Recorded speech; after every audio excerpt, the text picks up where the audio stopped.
Fala pessoal, começando mais um ToroCast especial, patrocínio Bet7k, Minotauro Energy Drink. Hoje a gente está aqui, muito especial, tô com meu amigo Marcelo Alonso, aí de longa data. Marcelo, para mim, um dos maiores repórteres esportivos, né, de lutas do Brasil e do mundo, né? Um cara que acompanhou muita coisa de perto, né, Marcelo? Pô, desde quando, né, te conheci, o moleque já devia ter, sei lá, uns 20 anos, alguma coisa assim, 18 anos, e você já estava inserido nesse mundo do MMA, você era um cara que, além de bom repórter, né, um cara, né, que tinha muita vontade de entrevistar os melhores, conhecia quem era quem, mas tinha um talento muito grande para escrever, né?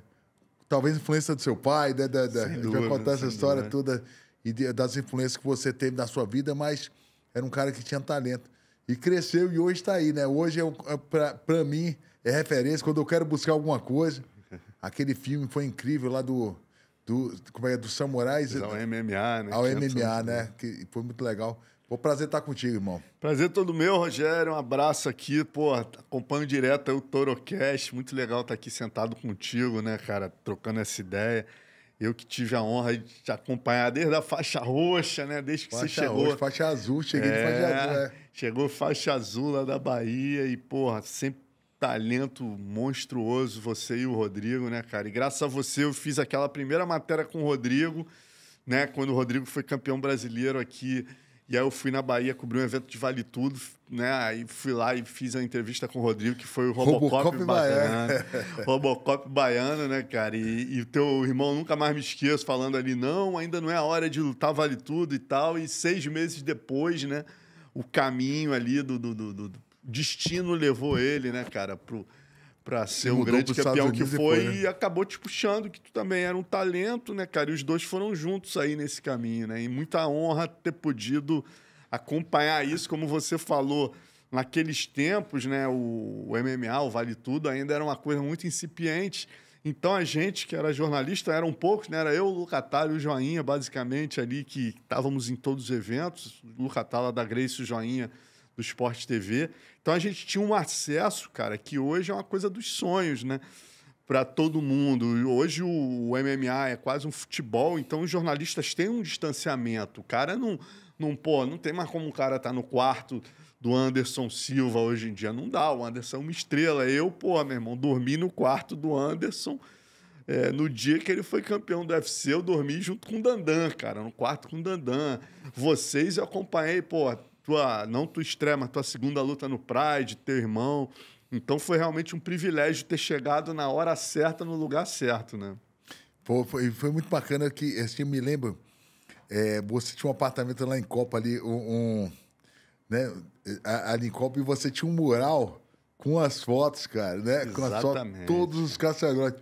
Pô, Zé Mário, Libório. Fazia, né, as capas todas ali, né, Rogério? Daquelas capas ali, você tinha, era um estúdio ali, né? Era um estúdio, eu recebia a galera ali, virou, como eu trabalhava para a Kiai, né? Antes da Tatame, eu comecei a trabalhar para a Kiai, depois eu virei editor da Tatame, mas...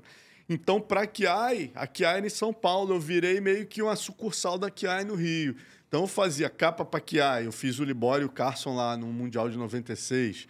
Anúncio para a Kiai aqui do Rio, eu fazia todos. Ia todo mundo lá pro meu estúdio, anúncio da Osklen, anúncio das academias, entrevista. Hélio Grace foi lá, Carson, vocês todos. Eu devo ter feito, você e teu irmão, eu fiz umas 5, 6 sessões. Teu irmão, aquela primeira capa dele solo, né? Eu fiz lá também. Então, aquele estúdio era meio que um... era a sucursal da Kiai no Rio e era meio que um museuzinho da luta, né? Que eu botava aquele mural na entrada, tinha um sofá, um mural na entrada que eu botava todas as minhas fotos para a galera ficar distraída. Muitas vezes ia alguém lá, chegava, eu tava fazendo uma sessão, o cara esperava, quando eu chegava lá, ao invés do cara tá puto comigo, ele tava assim, ó, caramba, olhando tudo a foto. Tava meia hora ali, que isso, Marcelão, que isso? Aí os caras pegavam as revistas e começavam a ler, eu chegava lá, o cara ficava até puto, não precisa me chamar não, calma aí que tá bom aqui. e todo mundo assim, naquela época, sedento por informação, né, cara?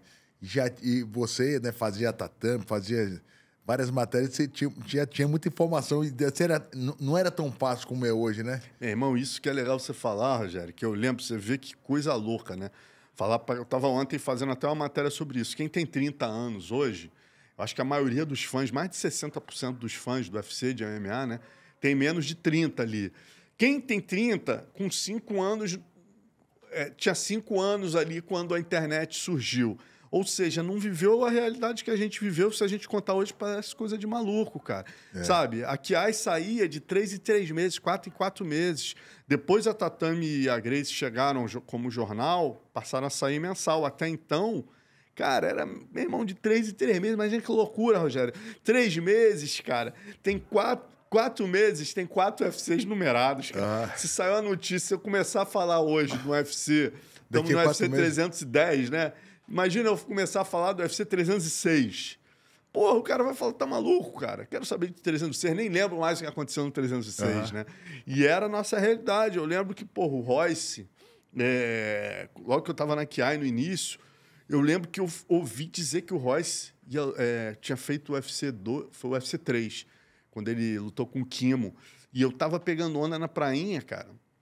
Eu encontrei com os caras lá do jiu-jitsu, os caras, meu irmão, porra, parece que agora deu merda. O Royce lutou com um gigante lá, meu irmão. O cara era igual o Jesus Cristo, só com 130 quilos. Aí tu vai criando, meu irmão. A imagem na tua cabeça, cheia de tatuagem. O cara entrou com uma cruz. Eu, pô, isso não pode ser, é mentira. Não, o Royce finalizou ele, mas se machucou.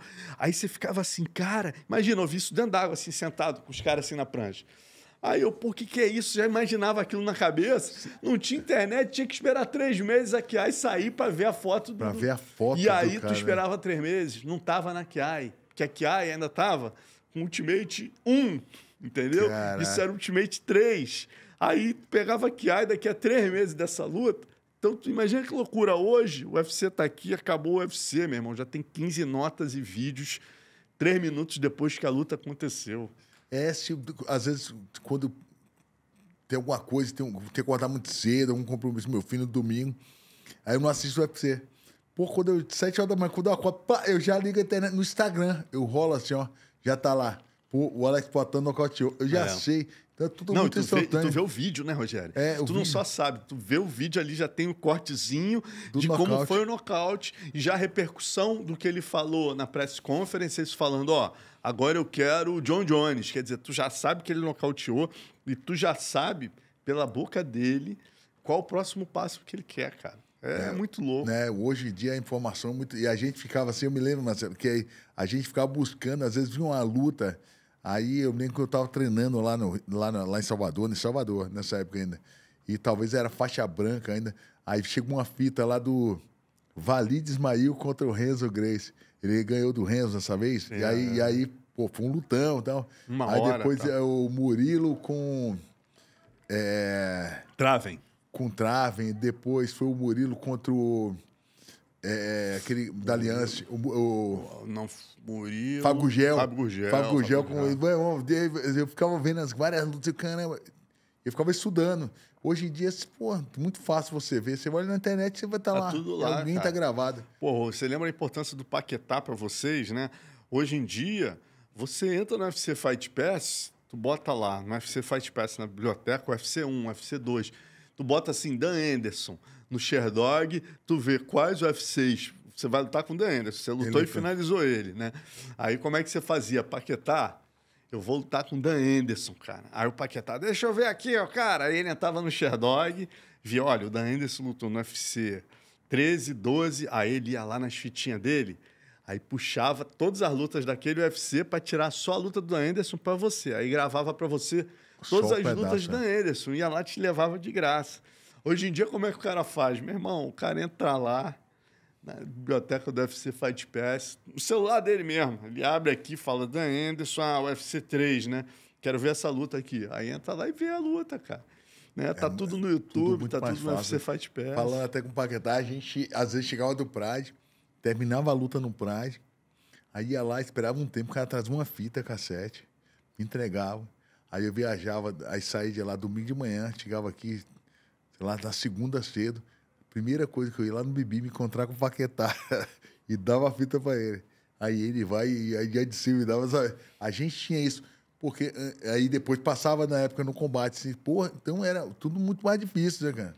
Exato, cara. Tem até uma história engraçada que eu contei no meu livro do Paquetá, que ele, Logo no início, só eu recebia a fita. Logo bem no início, Pride 1 e 2, só eu recebia a fita. E o Batarelli. O Batarelli não dava pra ninguém. Paquetá era meu amigo, eu dava fita pra ele. O Nagal me mandava, eu dava pra ele. Aí eu, olha lá, hein, Paquetá, isso vai dar merda. Aí, meu irmão, daqui a pouco, o Pride começou a ser negociado, não sei se pela Band, eu não lembro quem. E aí chegou lá no Pride, cara, que tinha um cara que tava pirateando aqui. Cara... Olha a merda. Só que aí o Nagal me liga e fala, Alonso, você tá dando as fitas pra alguém? Eu, puta, deu merda. Aí eu, não, que isso? Eu falei, cara, que Paquetá vai me arrumar uma merda lá e acusa, né, cara, a máfia. Aí Nunca mais eu volto lá.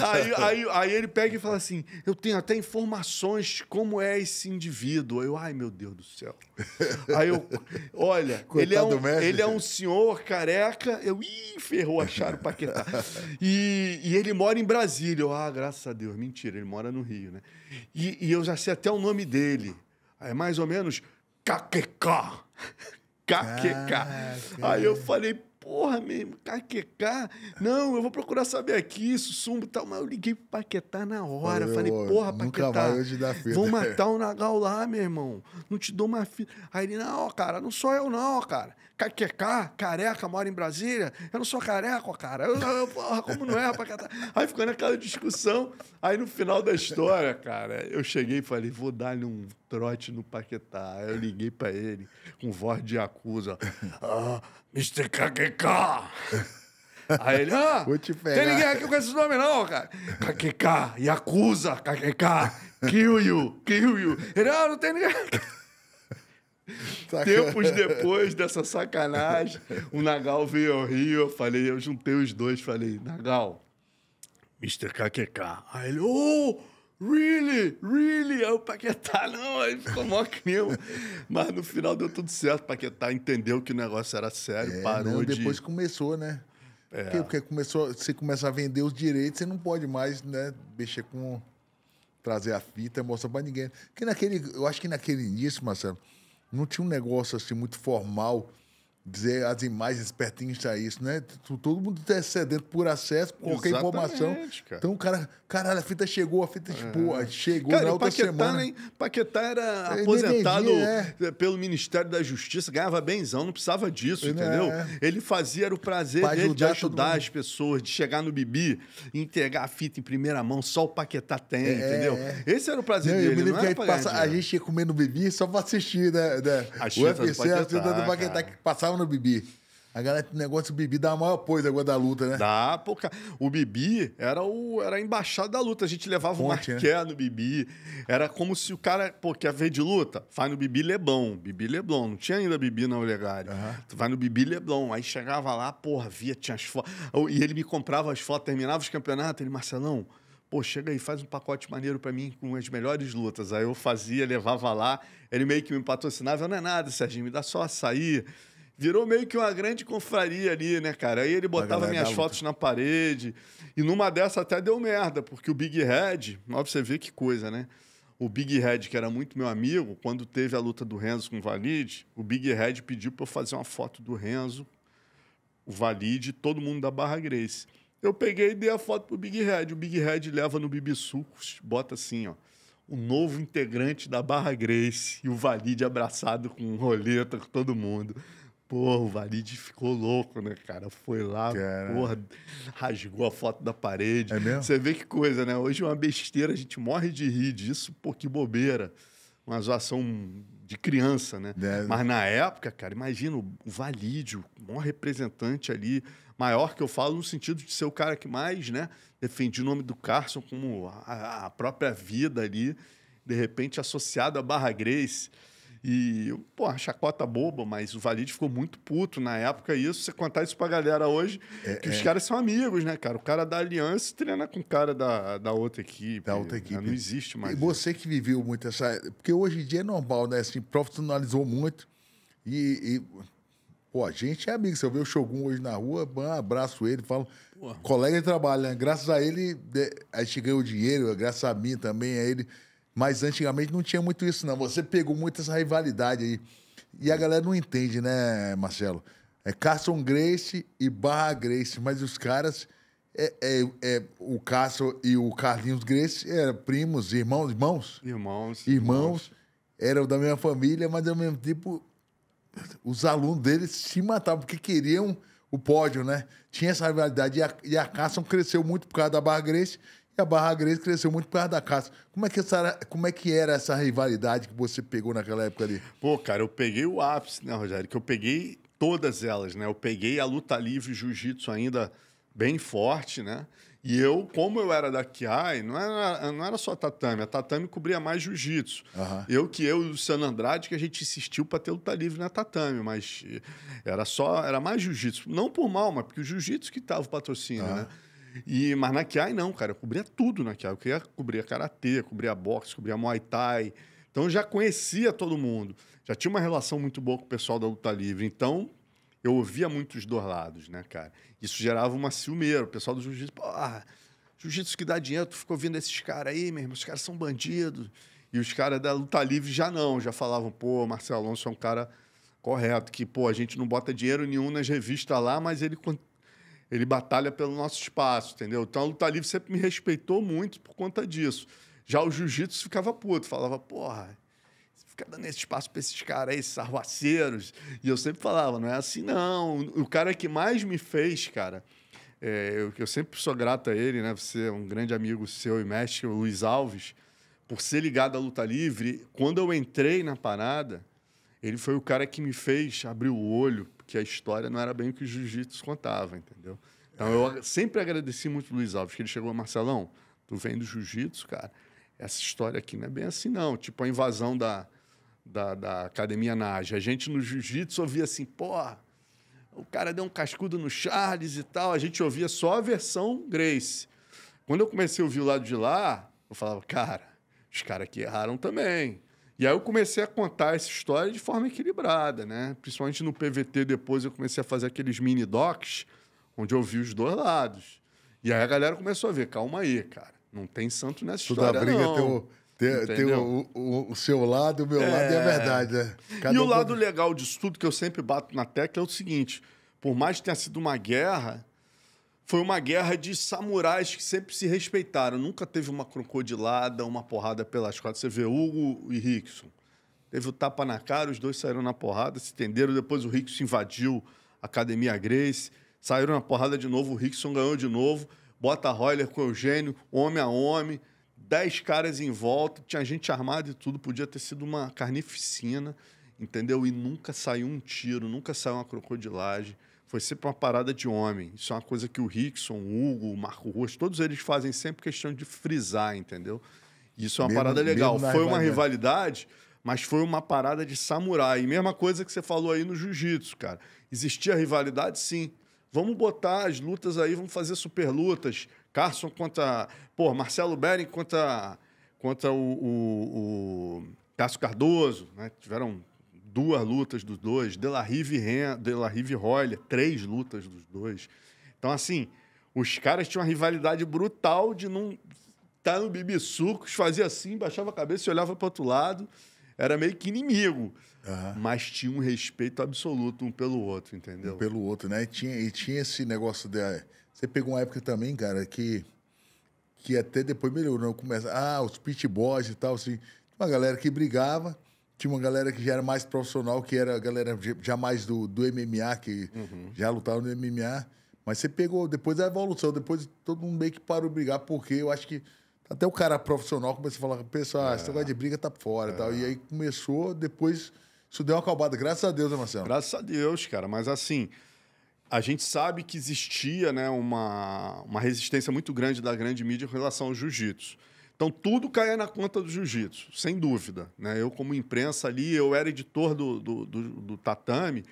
Porra, perdi as contas dos editoriais que eu escrevi criticando a grande imprensa por não respeitar o jiu-jitsu como luta, nem o MMA e tal.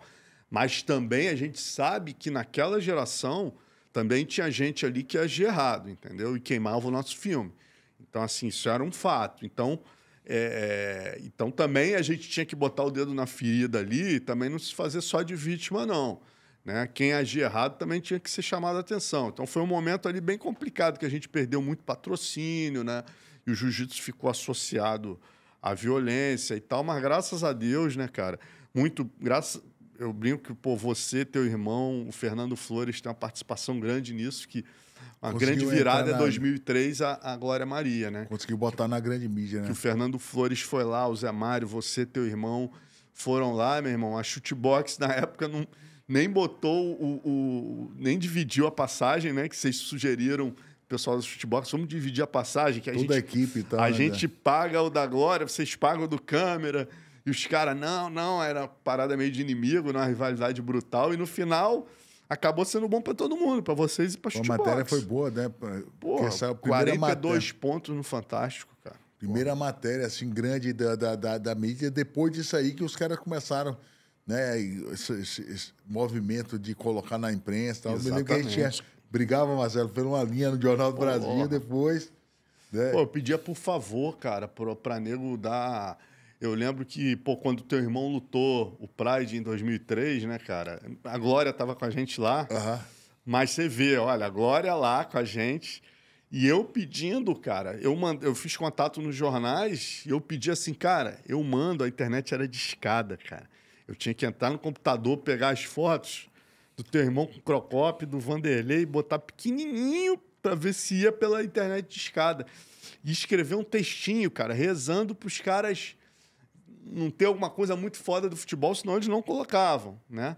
E aí eu mandei pro Jornal do Brasil, pro Globo, só o Senna, né, que era um amigo do Fernando Flores, que deu. E deu um negocinho desse tamanho aqui, aquela foto do Vanderlei que foi capa da Tatã. Do Globo? É, não, o Jornal do Brasil, ele era o Jornal do Brasil. Jornal do Brasil. Aí ele deu um calhauzinho assim, falando que o Vanderlei e Minotauro tinham ganho o cinturão do Pride. Imagina, cara. Hoje, né, porra, graças a Deus... Os brasileiros ser campeão deve ser volta de carro de bombeiro no outro dia, né?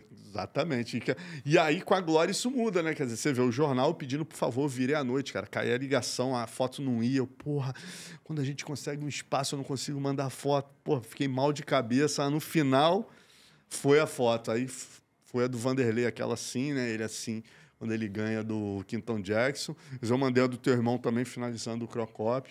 Eles só usaram a do Vanderlei, mas, pô, deu a notícia, entendeu?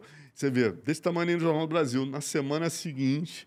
A Glória Maria botou uma matéria de 8 minutos, cara, do Vanderlei, do seu irmão, sendo campeões, e aí a grande virada. Aí a imprensa viu, pô, como nós somos babacas, né? Pô, a gente tem heróis mundiais e a gente não usa isso. E a partir da Glória, todo mundo começou a querer jornal, revista, e aí a coisa virou, né? Foi a grande virada a partir da Glória Maria. O Fernando fala que ela chegou a ser uma madrinha, né, do MMA. Foi a madrinha, foi a madrinha. Que ela abriu, assim, os olhos... Da Globo, da própria Globo, a querer abraçar o projeto do MMA. Depois disso aí, começou o negócio do Canal Combate. Exato. Né? Não sei se mais ou menos nessa época, um pouquinho depois. O combate começou em 2002, um ano antes, mas assim, era meio que um patinho feio ali da Globo, né? E a partir dali, os caras começaram a olhar com outros olhos. A própria Glória, né, cara? Tem um fato muito curioso que eu sempre conto, que quando ela chegou lá, né, ídola máxima nossa do jornalismo, e aí a gente tomava café todo mundo junto, ela com câmera, né? Eu cheguei ali do lado dela, falei, eu era o único jornalista lá da luta, né? Eu falei, pô, Glória, se você precisar de qualquer coisa, conta comigo, tal, sou editor da Tatame e pô, sou amigo do Rodrigo aí, também tem uma boa entrada na Shootbox. Aí ela, muito obrigado. Não, mas só deixando claro que eu não vim aqui fazer uma matéria sobre o MMA. Eu vim aqui, a minha pauta é a seguinte, são 2 brasileiros que são desconhecidos no Brasil e aqui são grandes ídolos, né? Então vamos botar os 2 jogando no fliperama.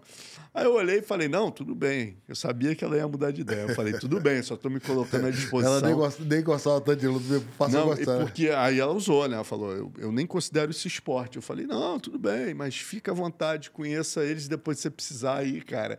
Terminou o Pride. Não, no dia do Pride, ela já louca, já sem voz, cara, ali gritando, correndo. Que show é esse, então? Que show é esse? Nunca vi nada igual a isso, tal. Aí, no dia seguinte, eu tomei o mesmo café e fiz uma matéria gravada com ela. Até achei esse áudio no outro dia. Negócio enquanto 70 mil pessoas lá. 70 mil pessoas no Talk Dome. Aí ela falando assim, olha, eu tenho que dar o braço a torcer. Foi minha maior lição enquanto jornalista, porque eu cheguei aqui com uma ideia pré-concebida E, mais uma vez, eu aprendi. O jornalista tem que entrar no olho do furacão e aprender lá dentro. Ele não pode nunca chegar com uma ideia pré-concebida. Cheguei aqui achando que ia encontrar maçarandubas, trogloditas, e saio daqui absolutamente fã de Rodrigo Minotauro e Vanderlei Silva, duas criaturas maravilhosas, dois grandes campeões e grande fã desse esporte também, que para mim agora é um esporte. Eu falei, pô. Aí eu botei na capa da tatame, né? A Glória se rende ao MMA e tal. E aí foi 2 cinturões, né, Rodrigo? 2 cinturões. Rodrigo ganhou do Crocop o né? interino, né, cara? Transmitido ao vivo pra Croácia, né? Tua luta com do seu irmão com ele. Ele termina aquele primeiro round dá um knockdown no teu irmão. E aí o teu irmão pega o braço dele, né? Imagina, ao vivo na Croácia. A Globo da Croácia transmitia e a gente aqui ninguém sabia. E depois o Vanderlei ganha o Yoshida e na final o Quinton Rampage Jackson ele nocauteia e ganha o cinturão do Pride GP 2003, né? Cara, e foi bem logo depois da Copa do Mundo, né, do Brasil, o Brasil. Exatamente. E aí o pessoal da Globo falou que o pessoal perguntava, falava dos irmãos Nogueira, do Nogueira, Vanderlei, e que o pessoal da Globo nem sabia. E na semana seguinte, né, cara, a repercussão da matéria, eles perceberam o potencial do MMA, que quando ela fez essa matéria de 8 minutos muito positiva, né, os dois jogando fliperama, os dois ganhando e tal, deu 42 pontos de audiência. Isso não acontece hoje nem em Copa do Mundo, né? 42 pontos, quer dizer, muitos milhões de lares no Brasil vendo. E aí ela sentiu a necessidade de fazer o que a gente chama de suíte, né? Que é uma matéria complementar na semana subsequente, que ela foi à casa de vocês. Teve um churrasco, né? Aquela casa lá, né? Pô, ali no Joá, maravilhosa, que vocês moravam. Ali tu morava embaixo da piscina. A vista mais linda do mundo, né, Rogério? Porra. O quarto... Tinha uma academia frente de casa que a gente treinava, né? Pô, o teu quarto, assim, eu lembro, caramba, cara, eu entrei no teu quarto uma vez... Era a cama assim e ali era o mar, né, cara? Era o mar, tá um bom visual, né? Essa casa, eu fiquei até impressionado no outro dia que eu fui ver o filme da Elis Regina. Parece que ela morou nessa casa, né? Ou não sei se foi só o filme que foi filmado lá.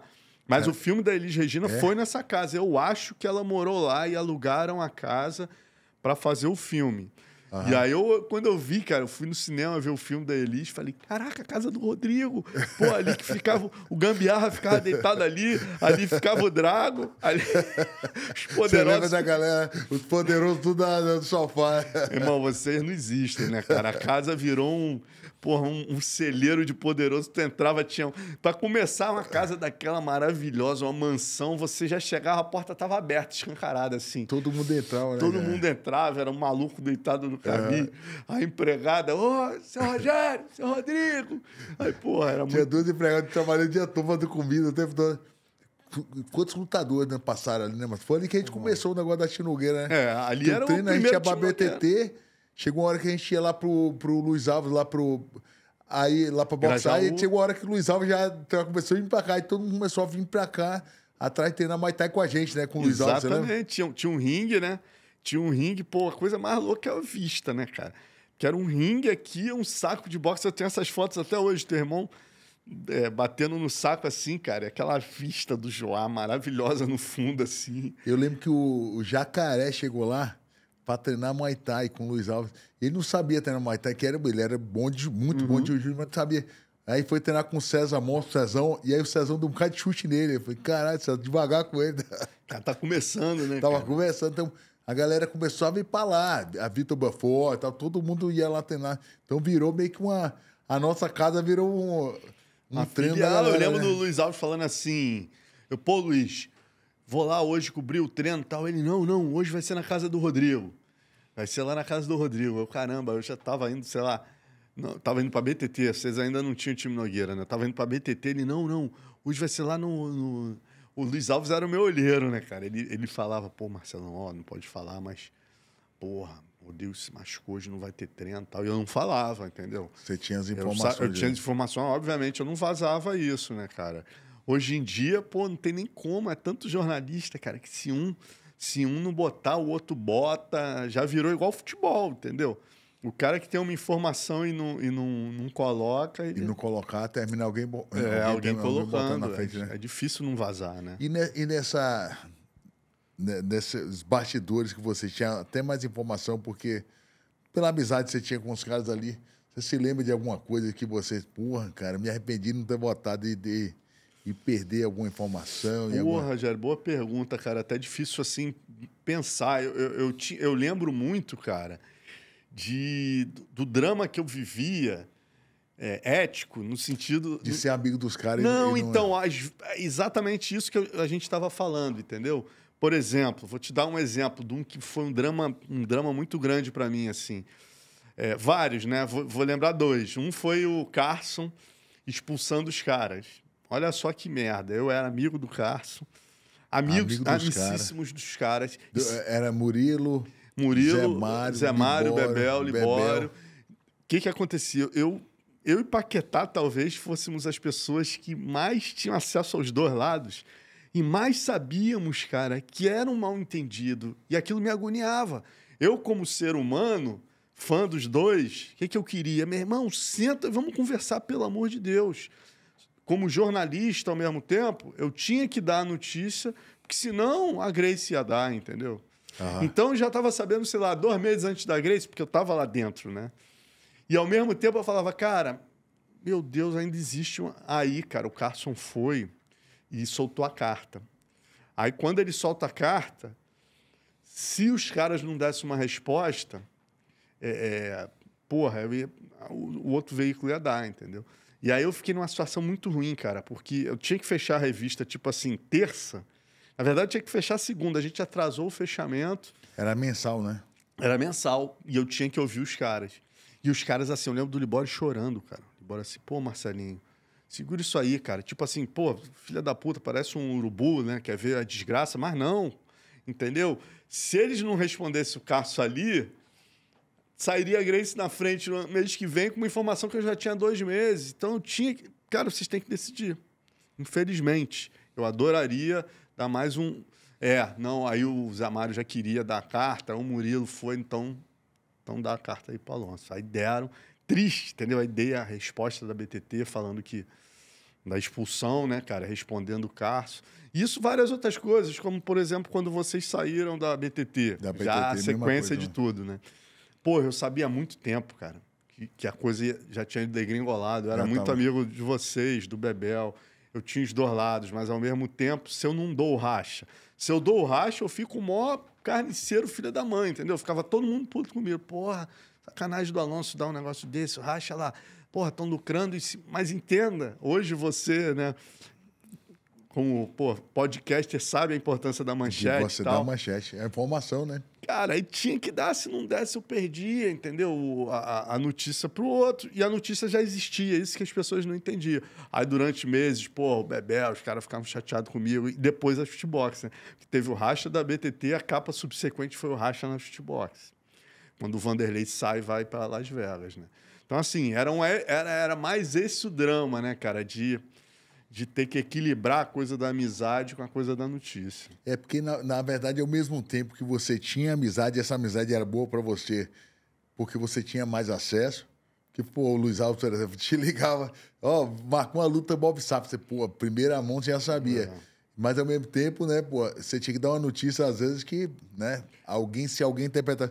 Por isso que eu sempre falo assim, cara, não julga o repórter, não. Ele tá ali para dar notícia. Não mata o mensageiro, né, cara? Exatamente. É isso aí, Rogério. Mata o mensageiro. E hoje em dia essa parada de podcast é muito legal, cara, porque eu vejo, assim, muitos caras, vocês entendiam, mas muitos caras... Eu lembro, assim, outras... Quer ver? Vou te dar um exemplo. E tinham situações, cara... Eu não era o dono. Todo mundo achava que eu era dono da Tatame, né, cara? Eu não era o dono da Tatame. Como eu era o linha de frente, por causa da Kiai, depois da Tatame, eu era o cara que estava ali na frente... Todo mundo via Tatame como sendo eu, como via a Grace sendo o Luca, né? E, às vezes, cara, tinham reuniões que eu não ganhava o que eu achava certo. E as pessoas ficavam putas. Por exemplo, vou te dar um exemplo de uma capa que eu fui totalmente contrário, entendeu? E que caiu na minha conta, cara. Eu lembro do Luiz Alves falando, o Rodrigo tá chateado contigo, todo mundo chateado comigo. E eu falando, caramba, se os caras soubessem como... Eu quase saí da Tatame, cara, na época. Foi naquela que o Rodrigo perdeu do Fedor. Né? Que aí botaram a foto do Rodrigo assim, Minotauro, como é que é? A queda de Minotauro. Cara, eu sentei com os caras na época. Os caras, não, Alonso, você é suspeito que tu é amigo, é quase família lá do Minotauro, o Rogério é namorado da irmã. Eu falei, cara, mas não é isso. Isso é burrice. Se a gente botar uma capa de um ídolo perdendo, vai vender pouco, que é o que mais interessa a vocês. Não, mas a gente tem que ser imparcial. E ali, cara... E eu fiquei numa situação, porque, pô, por eu ser ligado, você quer defender os caras? Eu, não é só defender, é burrice editorial. A gente, nesse mesmo mês, a gente tem outros ídolos ganhando, vamos dar outros ídolos ganhando, e vamos dar a derrota do Minotauro dentro da revista como sem dada, mas dar a capa para a derrota do Minotauro é burrice, vai vender mal. E, cara, não é criar só o problema político, que o Rodrigo é um cara tranquilo, mas, cara, é burrice. E eu fiquei todo mundo contra mim, falando assim, pô, o Alonso é amiguinho dos caras. E aí eu perdi, óbvio. Eu perdi e saiu a capa, só que eu ganhei. Depois os caras viram. Foi a piores venda da história da Tatame, entendeu? Que foi, pô, a derrota do teu irmão assim com a cabeça encostada na corda. E aí o que eu falei estava certo. Aí eu cheguei e falei, e aí? Como é que foi a vendagem? Era puxação de saco? Não. Eu só falei o que é óbvio, cara. Capa de derrota não vende. E a partir daí nunca mais foi dada capa de derrota. Ou você dava capa de vitória de brasileiro. Foi experiência, né? Na verdade. Cara. E mesmo que fosse, o que mais me chateou, cara, o que eu batalhei na época ainda era o seguinte, cara, vamos botar uma foto da porrada do Rodrigo e o Fedor trocando porrada. O Rodrigo até levando mas os dois, assim, num momento de choque, que é uma foto de luta. Luta vende. Agora, o Rodrigo com a cabeça baixa, queda de Minotauro, cara, isso é muito para baixo. Aí eu fui voto vencido. Né? Aí tranquilo, faz parte, é democracia, meu irmão. Reunião editorial são 5 votando. Eu não sou dono da revista, entendeu? Muitas vezes eu perdia. E por falar em revista, né, Marcelo? Você pegou várias fases, né? A gente, quando queria ver uma notícia, ia para a revista, tinha muito a questão da foto. Depois com a internet, né? Aí você teve que mudar para a internet, né? O PVT, e aí foi entrando nesse negócio online, né? E tem que dar muita notícia online. Talvez até tem que trabalhar mais esse não ter que escrever tanto, mas tudo para escrever na hora, porque às vezes você perde o dia, você já perde a notícia, né? Mudou, né, o modus operandi de você fazer o trabalho. Agora tem que ser, pô, pintou uma derrota, uma vitória hoje, você tem que ficar ligado, às vezes trabalhar no sábado de noite, no domingo, para escrever no domingo já. Porque se passar para a segunda já era. Aumentar a agilidade, né, cara? Você passou a ter que dar a notícia ali. Você imagina, como é que... Eu conto isso no início, o nego acha que é mentira. Ali no início, 92, 93, quando eu comecei as primeiras para cá, tu imagina qual era a minha rotina, Rogério? Para eu ter lucro, eu tinha que pegar uma lata de 30 metros de filme, entrar no laboratório que tu conheceu lá na salinha da minha casa... Aí rebobinava em 36 bobinas, ia trabalhar no campeonato, fotografava, gravava os depoimentos no gravador, chegava em casa, fazia 3 químicas para revelar esses negativos. Enquanto o negativo secava, eu sentava na minha máquina Hamilton de bater, digitava a matéria, né? Datilografava a matéria, ouvindo o gravador com os depoimentos, fazendo isso tudo. Aí, beleza, terminou, secou o negativo, eu fazia mais 3 químicas, né, na temperatura certinha, aí pegava, botava os negativos no ampliador, ampliava, cortava, secava o dia seguinte, cortava, aí pegava as legendas que eu tinha escolhido ali, eu botava um número atrás das fotos, embalava tudo e mandava para a Kiai. Depois passei a mandar para o Japão, para os Estados Unidos, para a Budô, e para Cinturão Negro para a Budô, que é a revista internacional. Então, você imagina a loucura, o tempo que eu demorava, cara, para conseguir revelar. Quando inventaram isso aqui, simplesmente está tudo aqui, meu amigo. O gravador é digital, você acha o ponto só assim. Eu tinha que ficar assim, e não está no lado A, está no lado B. Porra, mas eu lembro que o Minotauro falou isso. Tinha que achar para digitar o que ele tinha falado, entendeu? Naquela matéria do Mundial ali, 16 horas cobrindo. E aí você imagina, passa essa fase, porra, começa a fase da internet, é outro mundo, a galera não tem noção. Máquina digital a partir de 2000, porra, eu comecei a fotografar, não precisar mais revelar. Matou esses 6 químicos, matou 30 metros de filme, cara. Eu passei a ter a foto ali, baixar no computador, tratar no Photoshop. e mandar já com arquivo tudo digital, tudo digitado no computador. Então as pessoas não têm noção o que mudou nesses últimos 32 anos que eu trabalho com luta. E hoje em dia mais ainda, né, Rogério? Porque hoje você grava já o vídeo, não é nem... Já grava o vídeo. Foto já é obsoleto. Tu grava já o cara, pô, o John Jones todo roxo, saindo, falando aqui, né? Quer dizer, você imagina, a gente esperava 4 meses para a notícia sair, hoje a gente espera 4 minutos, né? Senão você perde o time, né? Para a notícia sair. E é assim, cada vez, né, as dinâmicas vão mudando. E aí você tem podcast, então você pode ter pessoas que antes eram só os jornalistas falando. Hoje você pode ter, meu irmão, um monte de gente boa, o lutador que dá uma visão que só vocês têm. Tentando achar, né? Entendeu? Só vocês têm. Pô, então tem um podcast teu, tem um podcast ali, tem o canal do Renato Rebelo. Verdun tá fazendo agora. Verdun, maneiríssimo. Cada um com seu estilo, cara. Aí nego fala, qual que é o melhor? Eu falo, meu irmão, todos são maneiros, porque cada um tem seu estilo. Ninguém é pior que ninguém. É o que você gosta. Pô, eu prefiro o estilo do Minotauro, eu prefiro o estilo do Verdun, o Alonso, o PVT é mais história. Pô, o Renato Rebelo faz uns vídeos mais curtos ali de 6 minutos resumindo. Eu prefiro o estilo do Renato. E detalhe, tu pode gostar de todos eles. Antigamente, tu tinha que pegar teu dinheirinho ali, suado, e você tinha que escolher. Você só tem R$15, eu vou comprar ou a Tatame ou a Grace.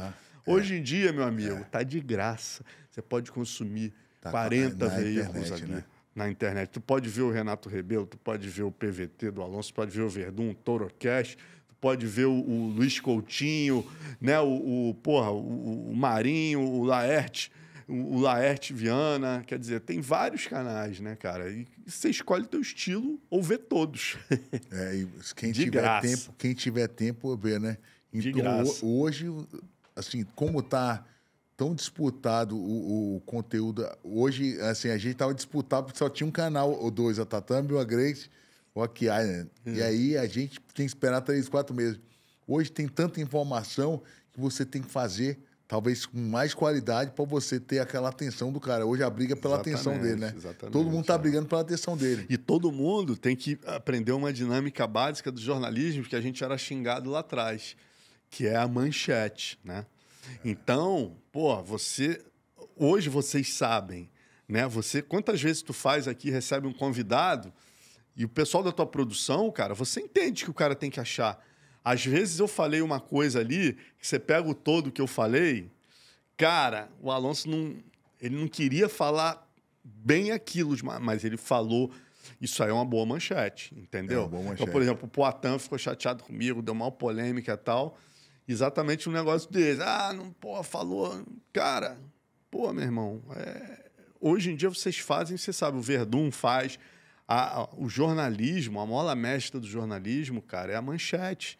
Né? Então, assim, você tem que entender. E, cara, uma coisa que é legal na luta, que o futebol não tem, ainda tem isso, por isso que na época eu fiquei até chateado com o Poatan, é que é só ligar, cara, entendeu? É só ligar. Pô, quantas vezes, cara? No outro dia aconteceu isso, quem foi mesmo? Eu acho que foi a Cris Borg, a entrevista que eu fiz com ela. Ela, pô, Alonso, me mandou assim, falou, não, eu falei isso sim, mas, na verdade, assim, eu queria falar mais isso assim. Você pode mudar? Pô, Cris, na hora, cara. Sabe, Marcelo, não vai me dar... Quer mais energético aí? Não, senão já tô falando pra cacete, cara. Se botar mais energético, não vai ter mais podcast. Pô, vou te falar, já é o terceiro copo. Eu sou o cara que... Eu faço o negócio e gosto. Não, mas eu gosto muito desse teu energético. Mas tu entendeu essa parada? Então, assim, a mola mestra do jornalismo é o que eu tô falando aqui. O que der melhor corte, que der melhor manchete, é o que tem que sair. Óbvio, a gente na luta ainda tem essa conexão de poder ligar e tal, entendeu? Então não precisa ninguém falar, não dou mais entrevista para esse cara porque ele botou uma manchete que eu não gostei. Cara, não me dá dinheiro mais nenhum, eu não vivo do YouTube, entendeu? Então, assim, isso que na época eu fiquei chateado. O pessoal até pegou no meu pé por conta disso. Não foi por mal, porque, assim, não precisa furar uma matéria comigo ou dizer que não me dá matéria porque não gostou de um troço, entendeu? E aí, na época, eu até falei, pô, tanto tempo trabalhando com isso, cara. Graças a Deus eu sempre me entendi com todo mundo. Pô, quanto tempo aí já ligaram. Hoje em dia tá sinistro, né, cara? Qualquer coisa polariza. Aí já disseram, pô, porque o cara era global, porque o cara era do combate, ele acha que não pode. Não é nada disso, gente, sabe? Em nenhum momento eu falei só que, pô, eu tive sempre uma característica minha, você sabe, é ter uma relação legal com todo mundo e não precisa chegar para um cara como eu ali e falar assim, pô, não te tomar matéria, não olha mais na minha cara, nada disso, porque, cara, não é o meu perfil, entendeu? Eu poderia até ser, você sabe que teve outros que já não eram assim. Mas o meu caso, cara, eu sou um cara ali sempre da boa vizinhança, faço a matéria, não é com o intuito de, pô, ferrar ninguém, o furo e nada disso. E hoje eu nem vivo de YouTube, para falar bem da verdade, entendeu, cara? Então foi uma coisa que na época até me chateou, o nego interpretou errado, mas não tem nada a ver, não. Vou falar desses trabalhos, né, do canal, do PVT e tal. Conta aí como é que é esses projetos aí dos documentários, né? Você vem fazendo esse negócio de documentário. E documentário, você fez aquele dos samurai, né? Dos samurais do MMA. Ao MMA e tal, que foi muito top. Você veio contando. Eu cheguei a falar com Pedro Valente. Ele é um cara que... Eu acho que você recebeu aqui o Elton, cara. Que foi o cara com o Elton que, pô, também. O Elton é espetacular, também. E falei cara. com o Pedro Valente por 1h30. E ele veio contando essa história. Fiz até uma gravação com ele que a gente pegou... Tá fazendo uns livros, né, de educacionais. Educação é um projeto bacana. Então eu queria entender a história do jiu-jitsu. Desde lá do Japão também. Quando eu vi o seu documentário, eu já tinha falado com o Pedro. Falei, porra, toda a história tá começando a desencaixar, né? Que veio do samurai e tal. E são anos para você fazer uma pesquisa, para você chegar a um documentário com esse. Tem que pegar gente que mora fora do Brasil, né? E aí você traz um documentário rico, contando toda a história do jiu-jitsu. Tinha gente que eu não conhecia.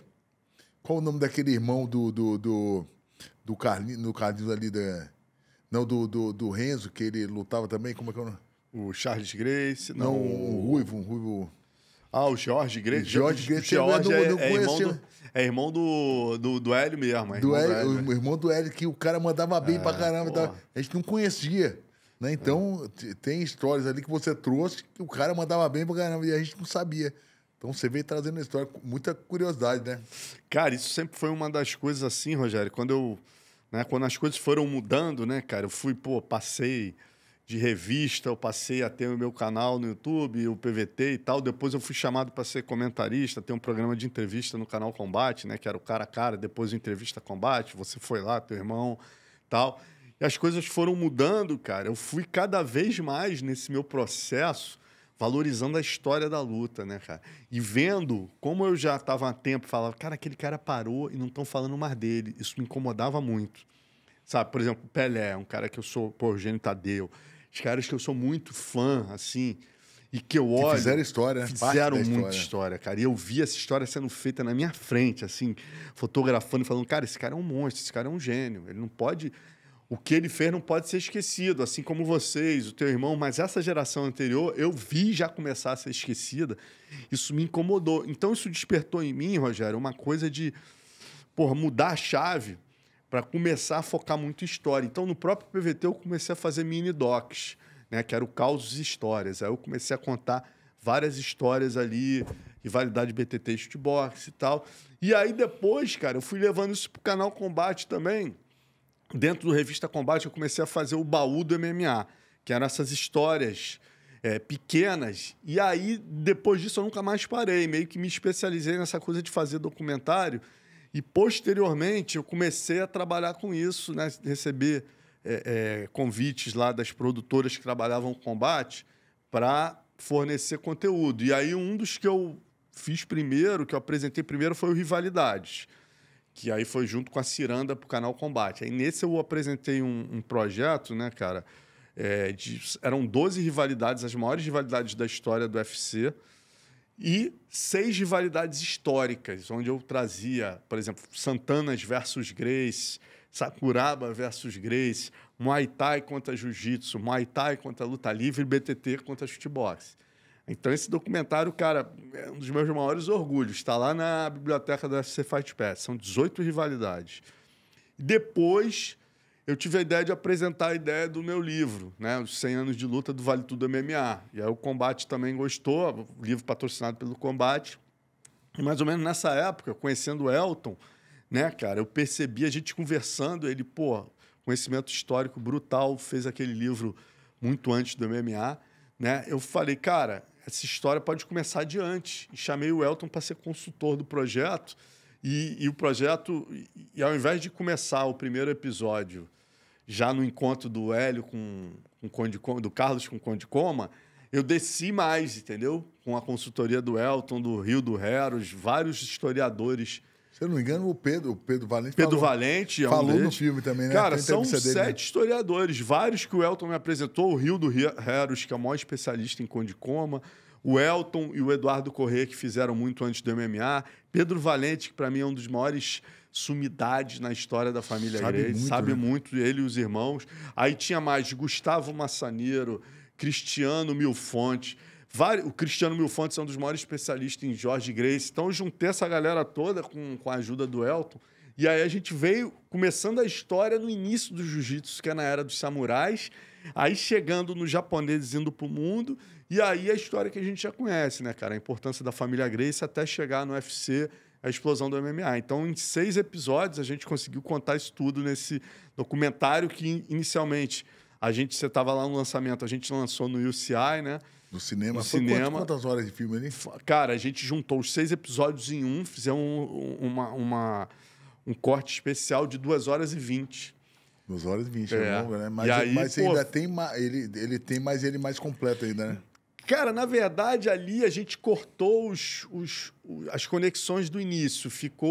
A gente queria ter feito muito mais, né, cara? Terminou, tu sabe como é a galera do jiu-jitsu, da luta, todo mundo sempre pede mais. O pessoal, não me botou, porra, quase não tem mais pra você, tô meio dura de tudo quanto é lado. E aí eu sempre tentei explicar que é o seguinte, cara... Não dá pra fazer tudo em 2 horas. Meu irmão, a gente tinha 5 episódios. A história do UFC, ela foi contada amplamente dentro do canal Combate. Tem 40 mil documentários com os grandes ídolos do UFC. Deve ter uns 10 do teu irmão, de vocês, da BTT. Mas nunca tinha sido feito no Combate um documentário com a história inteira dos ídolos que nego nem sabia quem era. Jorge Grace, Ivan Gomes, Valdemar Santana, né? Os japoneses de Goro Kano, o Mitsuyo Maeda, o Sada Miyako.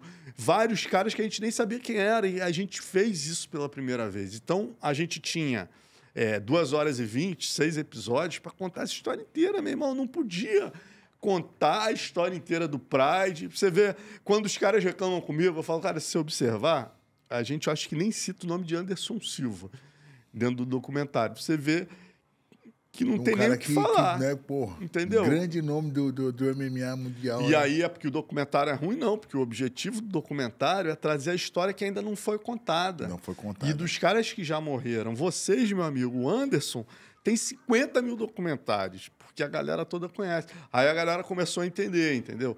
Mas, assim, foi do caramba esse primeiro, né? Aí, na sequência, a gente aprovou o Rivalidades 2, que está saindo agora em 2025 no canal Combate. Aí a gente também trouxe umas rivalidades bem interessantes do One, do Bellator. A gente trouxe, por exemplo, Batarelli e Zorello, cara. Quem lembra de Batarelli e Zorello? Porra, as maiores rivalidades da história do kickboxing brasileiro. Tá lá. Thiago Camilo e Flávio Canto no judô. Cara, Renzo e Valide. É de chorar, de rir. Assim, a história inteira ri, que eu falo no bom sentido, que é uma rivalidade muito orgânica ali, mas que é real, que os caras se odeiam até hoje. Talvez hoje, seja, né, a única rivalidade, cara, que você...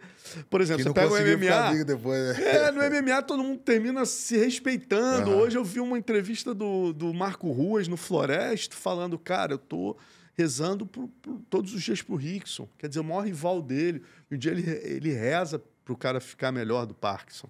Lindo isso, entendeu? Agora, a única rivalidade que só piorou, que termina da seguinte maneira. Começa com a foto eu, Valide e Renzo, os caras ali não se curtindo muito, e o último episódio é o Renzo falando assim, cara, eu posso estar no Vaticano. apertando a mão no Papa. Se o Valide aparecer, eu vou enfiar-lhe a porrada. Entendeu? Então, quer dizer, você vê que coisa visceral, né, cara? E é uma história que ela vem se concatenando desde a primeira luta deles, aí depois tem o problema do Ryan com o Valide, depois tem o Valide finalizando o Royce, depois tem, de novo, o negócio do Ian e Leão na internet, até chegar nesse momento final, entendeu? Então, assim... Contem os outros projetos que você tá na cabeça aí, que tem muita história para você contar, né? Quais são os... Dá para contar alguns aí que você tá contando no bastidor? Dá para lançar? Não, ó, o Zulu, eu apresentei o argumento, eu nem participei tanto da história do Rei Zulu, eu apresentei o argumento, mas não participei tão ativamente, mas também tá saindo agora, é um que eu fazia questão aí, fiquei muito feliz do canal Combate aprovar, foi feito pelo canal Azul e tá muito legal. E também o do Carson, né, cara? Que esse era um objetivo de vida meu. O Carson, você sabe, né? A minha ligação com o Carson. E aí eu juntei essa minha vontade com um projeto que a Evelyn Rodrigues, minha colega jornalista, já vinha há um tempo fazendo um documentário com o filho do Carson. E quando eu apresentei junto a Canal Azul para o Combate aceitou, eu trouxe a Evelyn, que já vinha fazendo, né? Ela já tinha um roteiro escrito muito legal. E junto com a Ananda Decânio ali, que é uma menina também que, pô, super talentosa, que trabalhou comigo no 500 anos, a gente se juntou os três e junto com a Canal Azul a gente está contando essa história do Carson em 3 episódios, também vai ser mostrada no Combate em 2025. Pô, e essa é uma das coisas mais prazerosas da minha vida, né, cara? Porque eu acho que poucas pessoas viveram tanto Carson Gracie quanto eu. Então, eu falo com tranquilidade que eu tenho o maior acervo de fotos do Carson Gracie. Do Carson, pô, né? cara, eu tenho... Imagina, os 20 anos ali que eu vivi no coisa, foi do lado do Carson. Então, eu tenho foto do Carson de tudo, desde a época de luta dele que eu trouxe. E o que é legal desse documentário, Rogério, é que eu percebi a necessidade de botar o Carson falando. Como eu não filmava... Eu comecei a ouvir as entrevistas que eu fiz com o Carson e fui recuperando áudios dele. Então, tem áudios antológicos do Carson, sabe? Falando aquelas barbaridades dele. Traíra! Mutuca, aquelas coisas todas. Tinha e também narrando... nome que ele inventava que era gíria de briga de galo, né? Exato. Tem ele falando de galo. Tem tudo, cara, na voz dele. Então, a gente bota ele falando nesses áudios meus, além de fotos. Então, a gente achou fotos, assim... relíquias, e a gente, cara, rodou o mundo para pegar os melhores depoimentos. A gente pegou alunos deles das 4 gerações. A gente pegou desde a geração do Rosado, Arthur Vigílio Neto, Pinduca, até a geração do Murilo, do De La Riva, da galera do Arona, entendeu? Quer dizer, pegamos todas as gerações de alunos deles ali, o Peixotinho, contando a história dele, né? Além do Vitor Belfort, Conan, a galera do Vale Tudo, Carlão Barreto. Então, tá a história inteira contada ali, em 3 episódios, né? A gente está agora terminando aí, né? Eu, a Ananda, a Evelyn, o pessoal do Canal Azul. E estão aí vendo, o Saddam tá botando uma pressão para a gente fazer um lançamento que nem foi o 500 anos, né? No cinema. Uhum. Aí vamos ver se a gente faz. Aí tem que ser um cinema que eu falei pro Saddam, cara.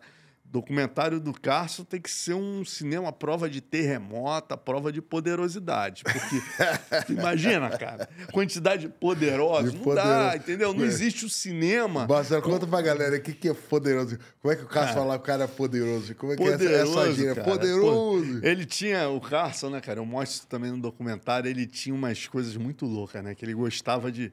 Pô, uma vez ele chegou para mim e falou, Marcelo Alonso, ele tinha as ideias das matérias, aí ele resolveu fazer o homem mais feio do Vale Tudo. Eu, pô, cara, isso eu não posso, cara. Aí ele escrevia o nome e o apelido do lado, sabe? Tipo, Dan Anderson, Frankenstein Júnior, Valide, o monstro de Garopaba. Irmão, aí Fábio Gurgel também, da Era Quaternária. Então ele foi fazendo... Eu, Carson, eu não posso fazer isso, cara. Aí ele ficava puto comigo. Mas aí teve uma que eu publiquei, que era o teste de poderosidade. Poderoso era o seguinte, isso aí eu não vivi, né? Os meus amigos aí mais antigos que contam.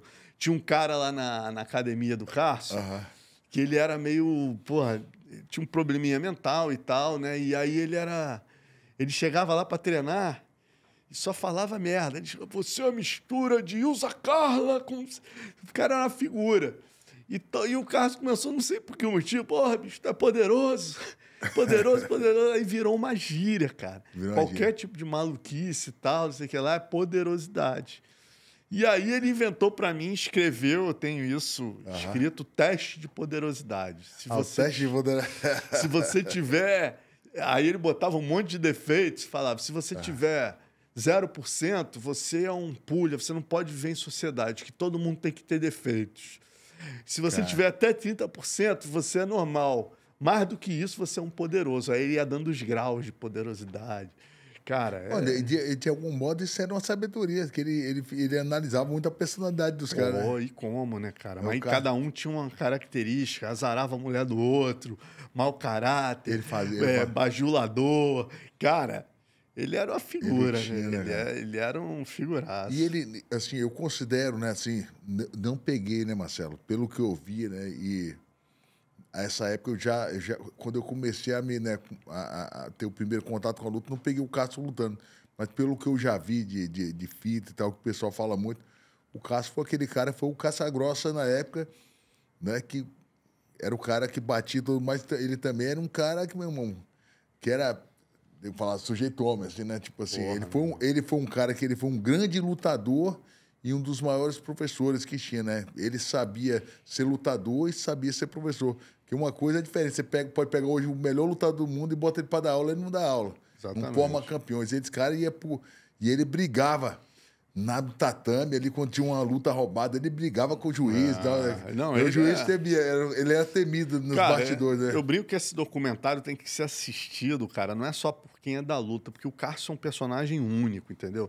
É como você pegar, por exemplo, eu não curto muito futebol, né? No outro dia eu até fiz essa comparação, alguém falou, não, esse cara foi um grande técnico, foi um grande jogador.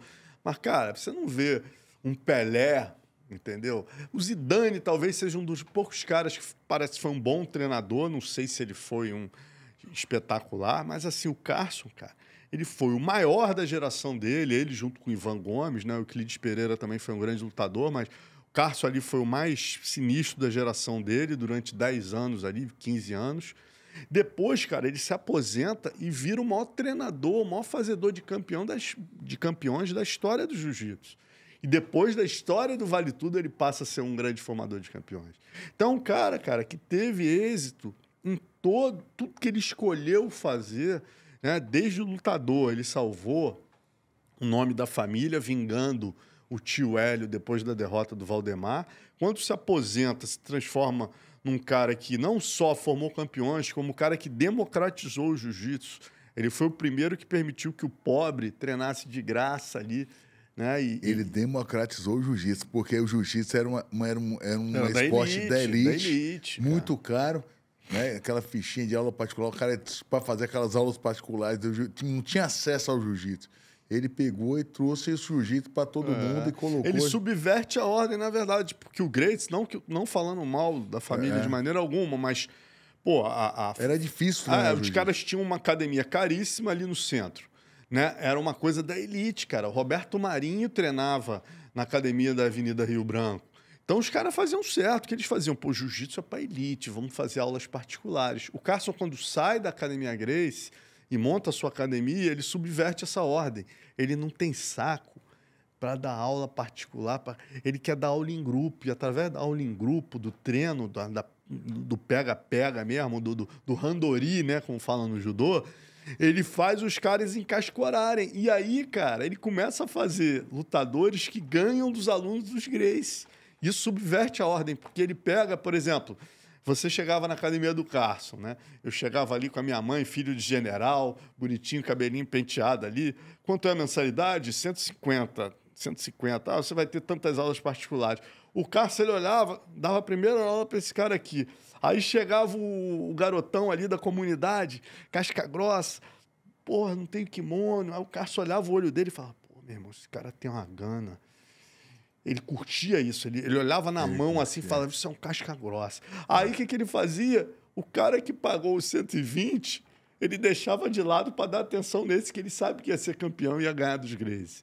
Então isso que fez o Carson ser o Carson. Tinha um negócio de querer fazer campeão, né? Não era o dinheiro, né? Não era o dinheiro, era fazer campeão, era ganhar da família, era ganhar dos familiares dos alunos dos Gracie. Isso aí, graças a isso, você parar para pensar, Rogério, esse que é o grande lance desse documentário, o jiu-jitsu só existe hoje por causa disso. Por quê? Como é que o jiu-jitsu evoluiu? e virou a arte tão complexa que é hoje? Por causa de competitividade. Competitividade. Se você só tivesse os alunos dos Gracie treinando no tatame de Teresópolis, num gramado, O treino ia ser, entendeu? bom, Jean-Jacques mas contra o Roller, o bicho pegava entre eles, mas qual a evolução? Qual a evolução? Não tem rivalidade. não levava pra competição, né? Entendeu? Quando você pega o garoto da favela, ganha do Gracie, ganha do aluno do Gracie, caramba, calma aí, evoluiu, nasceu uma posição nova, o jiu-jitsu, explodiu. Hoje em dia o jiu-jitsu é isso. Você passa um campeonato sem assistir, surgem 10 posições novas, né, cara? É uma ciência. Vai estudando o negócio. Jiu-jitsu é uma Toda ciência. hora o cara cria uma coisa nova. E sem o Cássio não teria chegado nesse ponto. A verdade é essa. Ele foi o cara que democratizou, cara, e iniciou esse processo. Então, o maior orgulho do mundo tá fazendo esse documentário aí com a Evelyn, com a Ananda e trazendo essa história que, pô, precisa ser contada, cara. Ela vai ser mostrada no canal Combate. Eu espero que futuramente, eu não sei como é que é, né? Isso aí é uma política das produtoras, não sei como vai ficar, mas eu adoraria que fosse como o meu documentário, 500 anos de luta, que a gente mostrou, né, no Combate, tá na Globoplay até hoje lá, o 500 anos de luta dos samurais ao MMA, mas depois ele foi para o Japão, para os Estados Unidos, dublado, legendado. E aí, cara, isso chega lá fora, entendeu? Eu recebo ligação hoje de japoneses, recebo e-mail falando, cara, que história inacreditável. Eu sou japonês e não sabia que essa ligação de Brasil e Japão mudou a história de uma arte marcial, que documentário espetacular. O japonês me mandando, sabe? Falando, pô, cara, tem gratificação maior do que essa? Entendeu? Você trouxe até aquele detalhe lá do Conde Como, quando ele veio pra cá, né? Tudo isso que o cara trouxe o negócio e aí os Gracie tiveram acesso, não só os Gracie, né? Várias pessoas, né? E tudo é uma grande parceria Brasil-Japão, né, cara? Assim, e que depois ela volta através do Yuki Nakai, né? Isso que é muito bonito. Aí o Yuki Nakai vem aqui, todo mundo recebe ele bem, ele vira o presidente da Confederação Japonesa, leva o jiu-jitsu de volta para o povo japonês, o jiu-jitsu que o Conde Koma trouxe para os Gracie, o Nakai leva de volta para o Japão e o jiu-jitsu hoje, pô, a confederação, se eu não me engano, tinha 10 ou 20 mil inscritos, né? Então, a história é maravilhosa, cara, linda. E o que o jiu-jitsu faz hoje, né? Em termos de, pô, teu projeto social do Pedro Rizzo, né? Quantidade de gente que hoje vive, tem dignidade, mora em Abu Dhabi, que, pô, talvez tivesse seguido um caminho aí da vida torta, do tráfico. Hoje em dia, no jiu-jitsu, pode ter um futuro melhor, né, cara? O maior exemplo, o treinador de galo do Carson lá, o Apagavela, o filho dele, o Albertinho dos Santos. Pô, o cara era treinador de galo, super humilde, o Apagavela. O Carson pegou o Albertinho, meu irmão, campeão mundial de jiu-jitsu, hoje está na Suíça dando aula, entendeu? Então, assim, é isso, jiu-jitsu é isso, né, cara? Ele abre portas. O Finfou tá lá Finfou, ia falar disso. Finfou tá lá na Suécia. Mestre do Shimaev, treinador do UFC. Pô, tomou moral, chega só com um cara atleta bom. E era um cara aqui do Cantagalo, né? Exatamente. Aluno do Tererê, né? Isso a gente dá até no documentário, tem um depoimento dele, né? Falando, pô, o jiu-jitsu me deu uma perspectiva de vida. Hoje em dia eu posso dar uma vida melhor para minha família. E isso tudo graças a essa história, essa grande parceria Brasil-Japão, né, cara? E eu adoraria que isso fosse mostrado na grande mídia, né? E, pô, que isso aí fosse levado para o público maior, porque se você for parar para pensar, cara, nem Bossa Nova, com todo respeito, né, aos grandes... A capoeira, porra, espetacular também na cultura brasileira, né, cara? Espalhou a cultura brasileira no mundo. Mas se você for ver de ganho social no mundo, em termos de feito brasileiro, né, de algo que o brasileiro fez, impacta de maneira socioeconômica no mundo, nada é igual ao jiu-jitsu MMA, cara.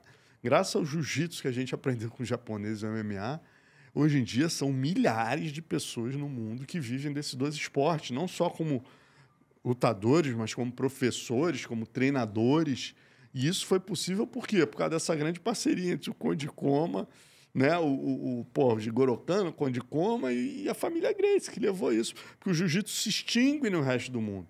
Só os Gracie pegaram esse jiu-jitsu e transformaram ele, né, em dois flancos, o jiu-jitsu esportivo e o MMA. O Rorion Gracie levou isso para o mundo. Né? E uma coisa tão grande. E eu me lembro, Marcelo, que, sei lá, eu acho que era faixa branca, eu cheguei na azul ali, aí eu fui treinar lá em Vitória da Conquista com um cara que foi meu professor de judô lá na época, quando eu tinha 6 anos de idade. Ele me agarrou por cima assim, eu fiz aquela saída que o Rodrigo fez com o Bob Sapp, que sai assim, e aí sai nas costas. Linda. Aí só que eu fazia ela, enrolava mais o braço, saía uma chave de braço, o cara sai tipo uma plata de braço. Tu dá meio que uma raspada e cai no braço. Eu nem raspava, eu só virava assim, só que eu caía enrolado o braço. O cara cai tá. tipo uma plata de braço. Aí o cara, pô, essa chave tem no livro de judô, terceiro dan.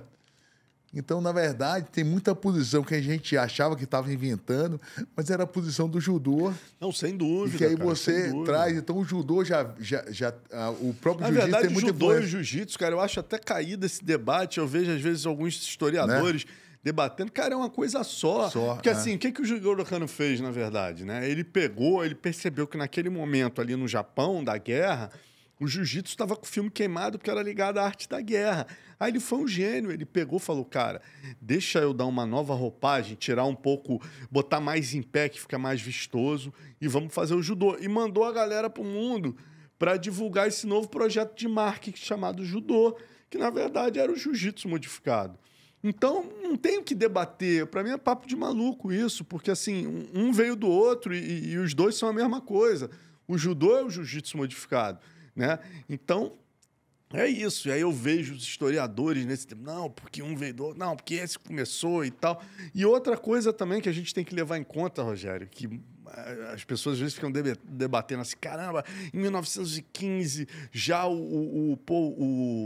como é que é? Essa guarda de la Riva já era feita no judô de Kosen, meu amigo. Cara, o jiu-jitsu ele é feito, né, por um ser humano que tem, como diz o Vali, 2 braços, 2 pernas. Então, as possibilidades, as análises combinatórias de técnicas, cara, vão sair desses 2 braços, 2 pernas, das articulações, do punho, mão de vaca, armlock no braço, pescoço. Então, cara, uma mesma técnica, ela pode surgir em lugares diferentes sem eu ter sabido. Eu não tenho dúvida que o De La Riva, quando ele criou a guarda de la Riva, ele não olhou no livro do judô de Kosen. Ele fez essa guarda, né? E deve ter acontecido muitos outros casos assim, de técnicas similares que surgiram. O cara inventa, né? E não quer dizer também que, pô, um roubou do outro, não, esse já fazia antes. É simplesmente evolução técnica. Como da guarda de la Riva já deve ter saído 200 mil técnicas também, né? E eu me lembro que o Cássio, ele tinha esse olhar, né, de observador, de tudo, técnico, mas ele olhava muito esse negócio do coração do cara, né? Aí ele ficava ali para fazer o teste do negócio.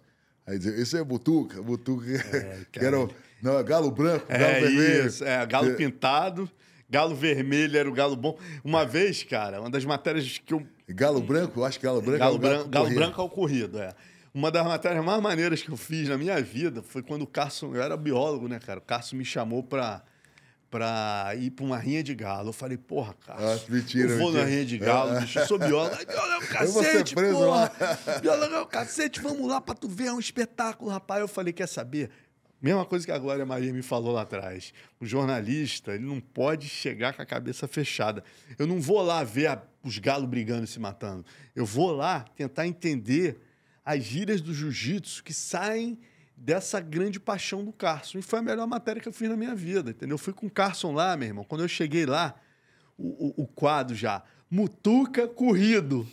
Eu falei, caramba, é isso que ele fala.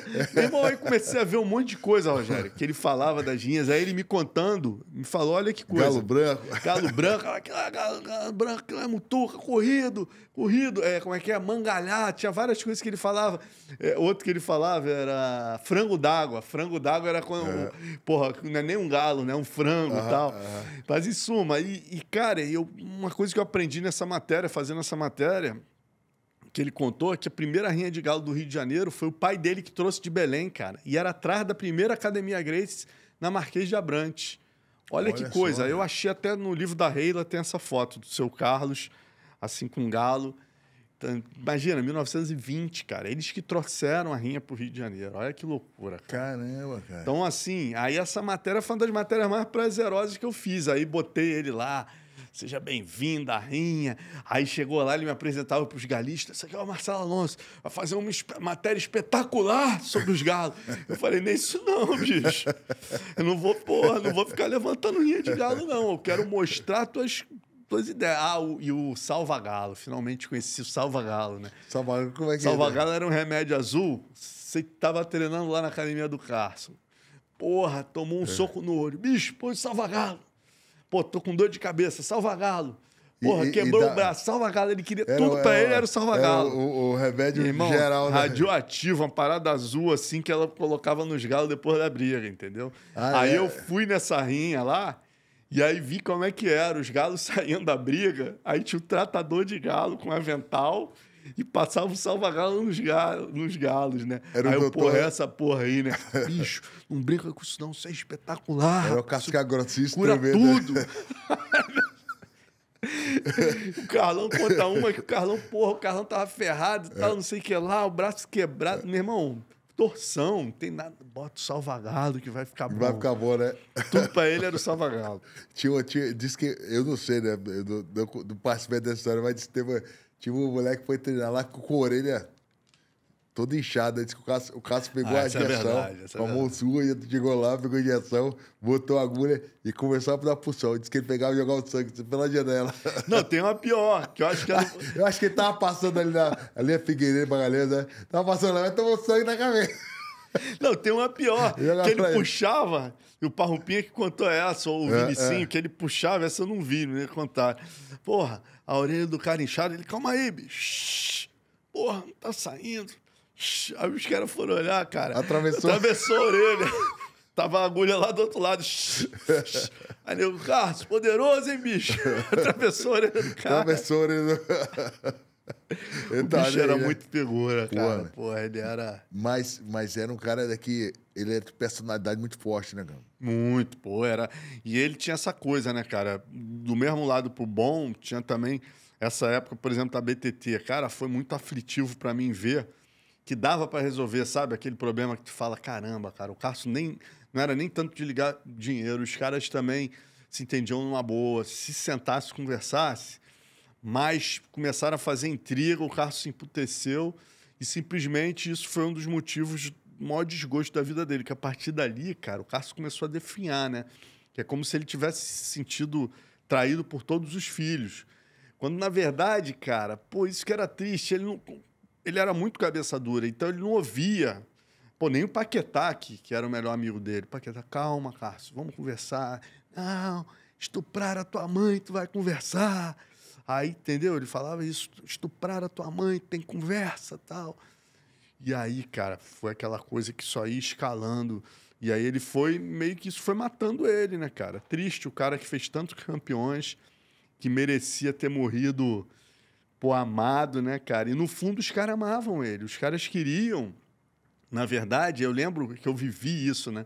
Eu vivi essa fase pós-Carson. E eu lembro, cara, eu tava com os caras no quarto, sabe? Os caras chegavam no quarto e a gente só ficava falando história do Carson. Então, no fundo, tava todo mundo muito triste do Carson não estar ali, entendeu? Era uma coisa que fez mal aos caras, fez mal ao Carson e simplesmente, cara, por um mal entendido, entendeu? Por isso que cada vez mais, assim, eu acho que, meu irmão, o melhor caminho é sempre a conversa, meu irmão. Seja de familiar, jeito, né? Com amigo, entendeu? Cara, não bate o pé e fala, não tem papo. Sempre tem papo. Se você gosta da pessoa, se você tem uma história junto com a pessoa, meu irmão, conversa. Mesmo que não dê certo, termina em bons termos, se é uma namorada ou se é um... Esse negócio de não tem papo, porra, é a morte e tal, é horrível, cara. O Carson, nos últimos dias, me ligava, sabe, amargurado. Porra, me dá foto. É foto de quê, Carson? Não, vou fazer a camisa da Santa Ceia, os traíra, roubando o pão da minha mão. Eu, caramba, Carson, porra, 5 anos já passaram, cara, deixa os caras, meu irmão, já tá fazendo teus campeões, sabe? Então, assim, ficou amargurado. E do outro lado também, cara, os caras ficavam com os olhos cheios d'água a falar dele. O Vitor, cara, pô, o Vitor até hoje chora, falando. No documentário, o Vitor chora, cara. Ele fala, pô, a primeira vez que eu tô falando do Carson, começa a chorar, meu irmão. Ama, né, cara? Era o pai. Tu acha que ele não queria sentar e conversar e tentar se entender? Tu acha que 10% era o problema pros caras, no fundo? Não era. E quer saber do mais, cara? O Carson, eu conheço o Carson. 10% ali ele ia gastar o dia seguinte. O dinheiro pra ele não... Ele não tinha, né? Não tinha, cara. Ele ia pegar aqueles 10% ali. Ele não tinha apego com dinheiro, né? Aí queria, não, tem que ser 20 e tal, tem que ser isso, tem que ser, pô... no final ia dar no mesmo. O que fazia feliz o cara era estar junto com todo mundo, entendeu? E o que fazia Era os até caras... viajar com eles na competição, participar do corner, né? É, cara, assim, uma pena, né, que tenha terminado assim. Que vai ficar assim, né? Que ficou assim no final, né? E, Marcelo, assim, dessas viagens todas, assim, o que você mais te marcou, assim, de tudo isso que você acompanhou, né? Porque hoje você ainda tá, né? Tá na sua carreira aí, mas, assim, boa parte dessa história você pegou, né? O que mais te marcou aí? Cara, é até difícil, né, Rogério, escolher, porque eu peguei muita coisa, né, cara? Eu peguei, por exemplo, como eu falei, o Vitor, eu fiz a primeira matéria do Vitor, faixa azul, o Cássio chegou para mim e falou, ó, fica de olho, aquele garoto ali é um fenômeno. No Brasileiro da Axe, ele de faixa azul de juvenil, aí, pô, meses depois eu vou lá em Los Angeles, o Vitor já tá lá treinando para fazer a estreia no Havaí, entendeu? Aí eu vou no UFC 12, na estreia dele, ele é campeão do UFC. Quer dizer, eu vi aquele garoto, cara, sabe? Eu vi aquele garoto chegando para comprar foto minha e falando, porra, você ainda vai fazer uma capa minha no tatame. Assim, moleque, Novinho, sabe? né? Moleque. Então, você ir lá e ver e realmente ir no meu estúdio fazer a primeira capa dele, sabe? Então, isso é uma coisa, assim, pô, incrível. O Vanderlei, cara, eu vi o Vanderlei no IVC...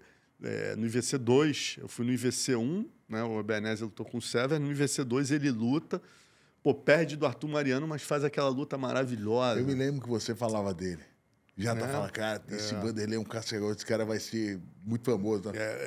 Aquela parada de olho também, de olhar e falar, é estranho, esse cara é estranho. Esse cara eu nunca vi nada igual a isso, no sentido de não desistir, tomar porrada. Porra, um rombo aqui, ele dando cabeçada no Arthur Mariano. E aí aquele desafio jornalístico de escrever falando, cara, esse cara perdeu, mas eu preciso levantar ele. Difícil isso como jornalista. O que era o certo? Era botar o Arthur Mariano em destaque, o Vanderlei perdeu, mas ali como jornalista eu fui aprendendo, que eu falei, cara, esse cara é um monstro. Ele perdeu porque abriu, mas não que o Arthur não mereça o destaque. Ganhou, mas esse cara... E aí o equilíbrio de achar a foto... E no final consegui equilibrar, botando ele e o Arthur ali como campeão, mas ele, ó, fiquem de olho nesse cara. Teu irmão, cara, aquela matéria que você me proporcionou, né, de chegar lá, o Robocop baiano, e ele falando no final assim, eu não quero lutar vale tudo, aí eu terminei a matéria falando assim, porra, esse bicho vai. O cara tem o boxe do Dória e o jiu-jitsu finalizador de peso pesado, tem tudo para passar o caminhão em cima dos oponentes, como... fizeram com ele quando ele tinha 11 anos, e aí ver teu irmão vingar. Anderson Silva, estava no quarto do cara quando ele foi campeão do UFC. Eu fui com ele, eu vi ele ganhar do Lee Murray em Londres, o Lee Murray cheio de capanga, assim, porra, armado, o Anderson sozinho, cara, botar moral no cara. O Shaolin estava lá comigo. O Anderson olhar no olho dele e falar, meu irmão, comigo, cara feio, não assusta. Eu falar, caralho, meu irmão. Pressão bizarra, tanto que os 4 brasileiros que foram perderam. Ele foi lá, deu porrada no cara, na terra do cara, em Wembley, calou o ginásio e saiu de cinturão. E o cara foi no vestiário pedir desculpa para ele, entendeu? Então eu vi isso tudo, assim, depois vi ele ser campeão no UFC.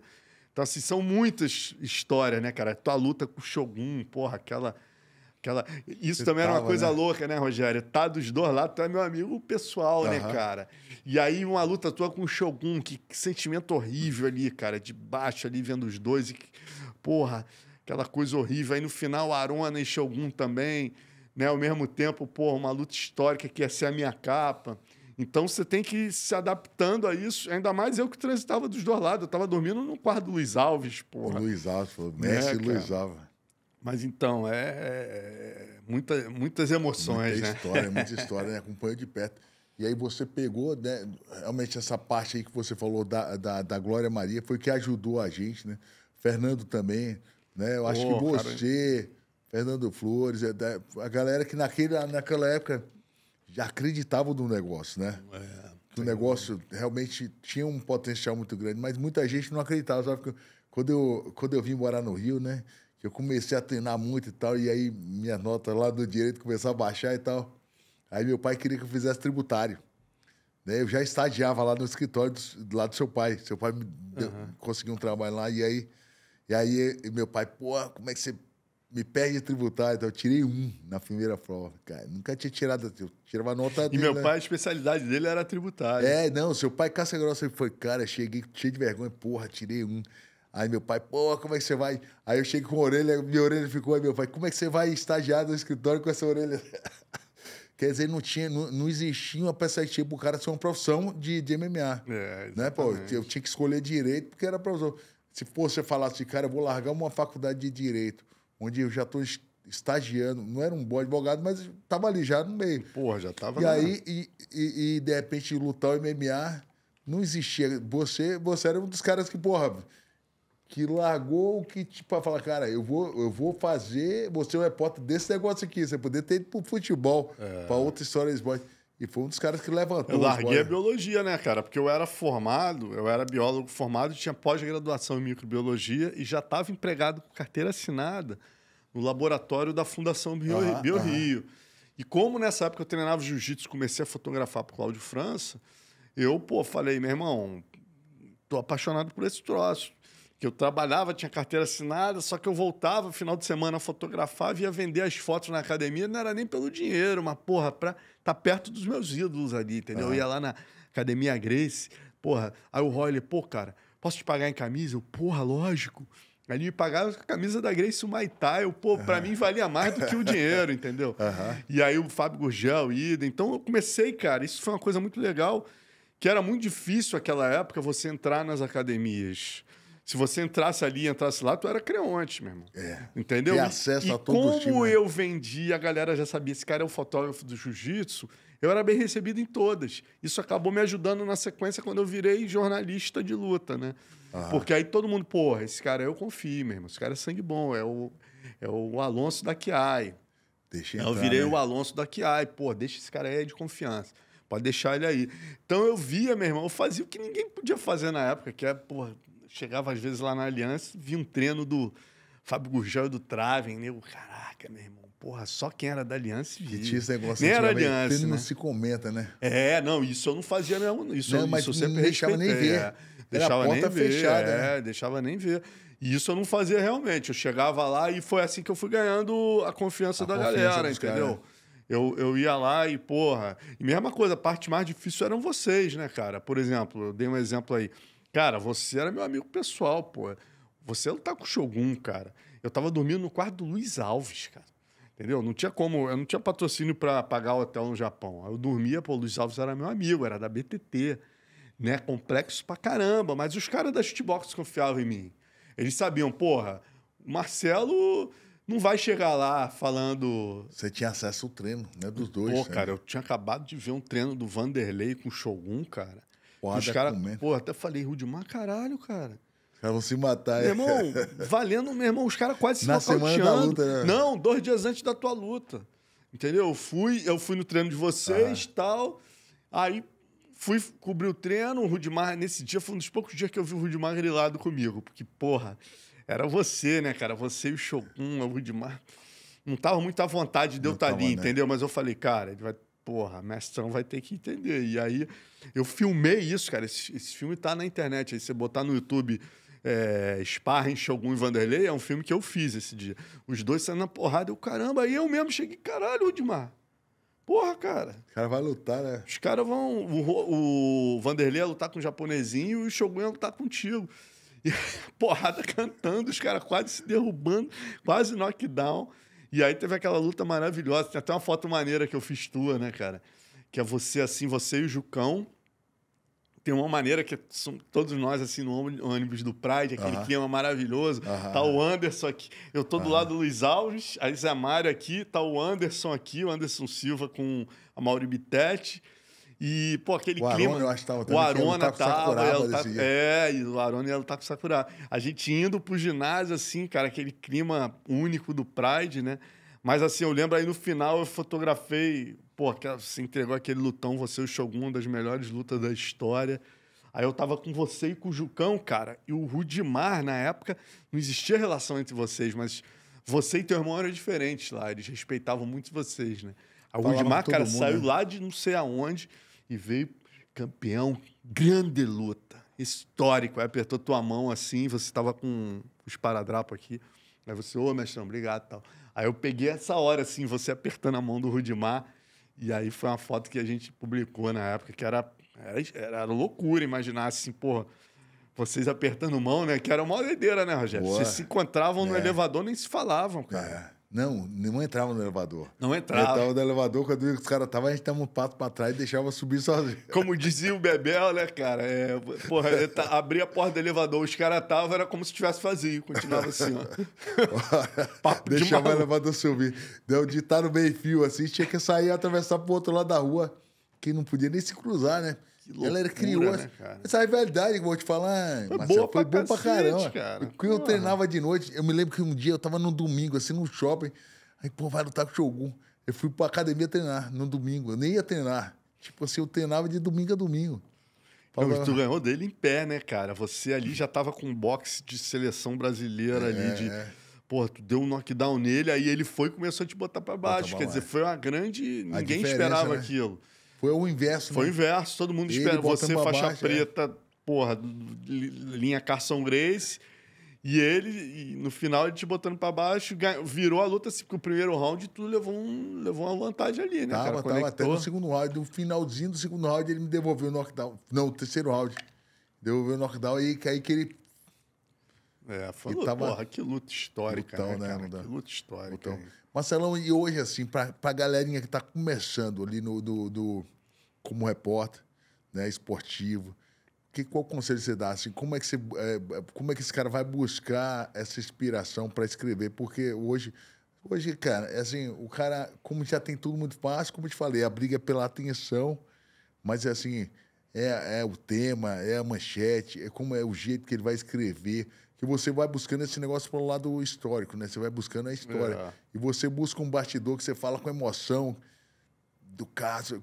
Você fala até a voz do cara, né? Porque essa parte você é conhecido por isso. Você pega os bastidores.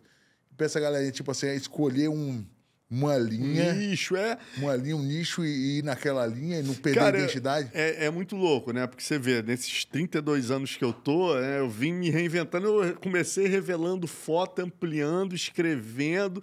Aí depois as revistas entraram em crise. Aí comecei a entrar para a parte de internet, né? Fazer vídeos, entrevistas com vídeo e mandando também nota para o Sherdog, que eu ainda sou correspondente do Sherdog. Quer dizer, escrevi ainda escrevo pro Sherdog, matéria e tal. Aí depois me chamaram pro combate. Eu tive que fazer entrevista em estúdio, que foi a grande virada para mim. Porra, falar com a câmera. Isso é uma coisa que eu, na faculdade de jornalismo, cara, eu corria das matérias. Você vê o que é louco esse troço da internet, né? Na faculdade de jornalismo que eu fiz na sequência, eu corria das matérias de vídeo, cara. Nunca imaginar que eu ia ser obrigado a isso na sequência. Pra TV, né? Entendeu? Quer dizer, eu não tinha experiência nenhuma, eu só fazia edição de revista e tal. E aí, quando eu termino a faculdade de jornalismo, mudam as valências e aí eu tenho que... Sou chamado para o combate, saio da Tatame, compro o PVT, me associo ao Gleidson, faço uma editora e começo a ter que o quê? Porra, fazer entrevista no combate olhando para a câmera. E aí você, não sei o quê... Cara, é difícil, né? É difícil pra caramba. E aí mudou o paradigma. Daqui a pouco me chamaram para ser comentarista de luta. Aí eu tive que começar a fazer o que eu não fazia, porque eu tinha que ter uma boa relação com todo mundo para escrever matérias para as revistas. Ali não. Ali eu tinha que falar, pô, o cara lutou mal. E aí nego já começava a ficar puto comigo, pô, esse cara não é lutador e tal, tá falando o que ali e tal. Então isso foi uma nova etapa. Né? E aí, na sequência, eu entrei nessa fase de histórica, de fazer documentários, que é o que eu mais gosto de fazer de todo. Você perguntar para mim o que eu mais gostava de fazer era esse início, quando eu descobria talentos, né, cara? O Pequeno foi a primeira matéria eu que fiz, o Zé Aldo. Primeira vez que o Zé Aldo aparece numa revista, eu peguei ele ainda dormindo no tatame, Rodrigo, né? Seu irmão. Né? Foi uma fase muito legal, que era o que eu mais gostava de fazer, e essa fase agora histórica, que é o que mais me dá prazer. Mas você perguntou... Qual o conselho que eu dou? Cara, o conselho que eu dou para a galera hoje que está começando é... Vocês não precisam passar por todas essas etapas. Hoje em dia, a mídia de luta é muito ligada ao vídeo, ao YouTube, né, cara? Então, é muito importante que o cara aprenda a se comunicar e ache o seu caminho a partir daí, né, cara? Seja de podcasts ou entrevistas. Encontre seu caminho tentando se comunicar com a câmera no seu canal ou fazendo assessoria, não sei, mas esse eu acho que é o caminho que você tem mais possibilidades, né? Você pode fazer um canal, você pode fazer entrevistas, né? Então, eu acho que esse é meu melhor conselho assim seria no sentido de buscar achar o que você mais gosta de fazer, mas eu acho que sim, o canal, hoje em dia, o YouTube é o melhor caminho. O YouTube, né? O cara ir pra internet também. Porque ele já pode ter um canal, cara. Hoje em dia, você vê, na minha época, pô, pro cara começar a ser reconhecido, tinha que escrever muitas matérias, tomar muita dura nos campeonatos. Eu tô falando até por mim também, porque eu tô no Torocast, tô fazendo e eu quero, né, cada vez melhorar também, né? E eu vejo assim que eu tô tendo a oportunidade, às vezes, de entrevistar você. O Zé Aldo tá aqui. O Zé Aldo, tô esperando você. O Anderson veio, né? Trazer meu irmão. Né? Vários atletas, vários lutadores, amigos já vieram aqui também. O Feijão, o Tratozão que tá aí, tá arrebentando no UFC. Então, assim, essa oportunidade que eu tô tendo, eu quero sempre fazer o melhor para poder trazer. E é um papo natural. Eu não faço muita pauta, não, irmão. Eu já sei que eu vou... Mas desenvolvendo aqui quase 2 horas. Aqui. Cara, é tão a tua praia, né? E fica tão maneiro que o papo flui como se a gente estivesse num bar, né? Eu e você, amigos, assim, lembrando momentos marcantes, só que pra galera. E eu acho que isso que é o mais maneiro, Rogério. É você manter a tua naturalidade assim, isso mesmo, tipo, pô, óbvio, é diferente, né? O Verdun, por exemplo. O Verdun já é mais difícil, né, cara? Que ele tem que... A proposta dele é complicada, porque ele tem que entrevistar pessoas de outras áreas. Aí já não tem muito como. Ele tem que estudar, né? Ele tem que estudar qual é a história desse cara, mais ou menos a pauta, e tem que ter um pauteiro trabalhando no fundo. Porra, no teu caso não é esse, né, cara? No teu caso você recebe a galera do teu métier. Então é só ser natural como você é, né, cara? E colocar essas coisas. Colocar as histórias, que é o que a galera que está em casa mais quer, sempre quis, né, cara? O desejo de quem está em casa é falar, porra, como é que é um papo, cara, do Minotouro com Anderson Silva, né? 2 ídolos que eu via no ringue. Como é que são esses caras conversando? Então só você pode entregar isso, né? Pô, sabe que o Marinho veio aqui também arrebentou, igual você. Pô, a Marinho, gente bateu assim, ó, 2 horas Marinho de papo, ídolo, igual você, cara. que o papo fluiu, cara. O Marinho é ídolo. Pô, Marinho é um... A galera comentou pra caramba lá embaixo ali. Pô, Marinho é... Isso que eu tô te falando que a gente teve que começar a aprender, né, cara? Por exemplo, eu sempre fui da imprensa escrita, aí chegou uma hora e tive que ir pra TV. Meu irmão, o Marinho já era black belt nisso antes, que ele já começa, o Marinho, né, cara, junto com a Anaísa, ele lá atrás, ele já era comunicador. O Marinho é um dos melhores comunicadores aí do esporte. Ele fala, além de ter um texto maravilhoso, ele é um cara que, meu irmão, ele foi feito para falar com a TV. A gente está aprendendo, né, Rogério? Ali, olhar para a câmera e falar. O Marinho não, cara, ele já entra na parada fazendo de surf, depois ele começou a fazer o Mundo da Luta. Hoje em dia são todos Passando programas. a Passando a Guarda. Não, Passando a Guarda era o Joinha. Ele fez Sensei? o Sensei, cara. Sensei. O Sensei com a Anaísa. Pô, aquele quadro que ele faz Sensei Noção. Sensei Noção. Ele tomou foda. Engraçado pra cacete. O Marinho até o John Jones a gente levou lá no CT pra bater nele. Pô, meu irmão. O Marinho é uma figuraça. Foi bom. Marcelão. Prazer, meu camarada. Estamos chegando ao nosso tempo aqui, mas, pô, tem muito papo aí pra contar. Prazer enorme aí estar com você. Eu sucesso. Quero, quando você lançar esse documentário do Cássio aí, esses documentários que você vai lançar, volta aqui para bater um papo de novo. Será um prazer. O negócio do Cássio, acho que dá uns 3 programas, olha a história dele. Não, aí do Cássio a gente já vem para contar como é que foi o lançamento no cinema, né, lotado de poderosos, como é que se incendiou, se o cinema continuou em pé, né? Vamos contar isso tudo aqui na próxima. Só poderoso, né? Oh, meu Deus do céu. Galera do Cássio, né, que não dá. Como diz o Bebel, né, cara? Lá naquela academia, tu olhava pro teto, nascia um pé de poderoso, caía e brotava, né? Então, porra. Tinha sangue pela janela da seringa. Mas é isso, meu irmão. Então, valeu, Marcelão. Valeu, galera. Terminando aqui mais um Torocast muito especial com o nosso amigo Marcelo Alonso. Patrocínio aí. Minotauro Energy Drink, Bet7K.